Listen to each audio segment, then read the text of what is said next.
At the end of the road, a group of zombies slowly walked forward. Among them was a human man. Aside from his eyes, he looked no different from the others. A loud SUV drove straight toward them, honking. The people in the car hunted zombies for fun every day. The man knew that if they realized he was human, he would be tortured to death. As zombies around him were shot and fell one by one, he kept a calm face and stayed in line. One of the shooters dropped his bullets in panic.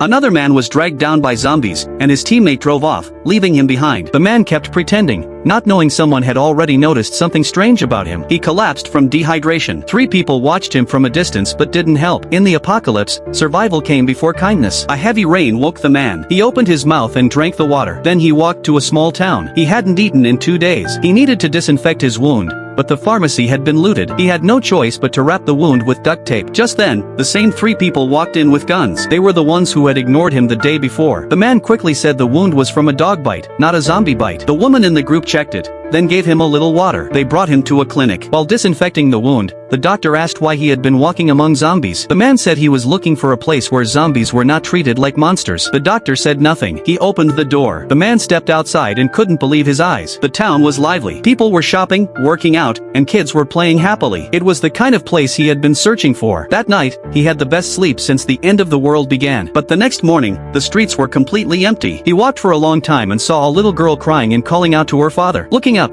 he saw a crowd gathered around a wrecked bus. A man handed the doctor a knife, said goodbye, and drove the bus toward a zombie horde. So this bus was actually the base's only passage to the outside world. The man didn't want the girl to see the bloody scene. The villagers quietly chanted something like a ritual. Screams came from the bus. Then, silence.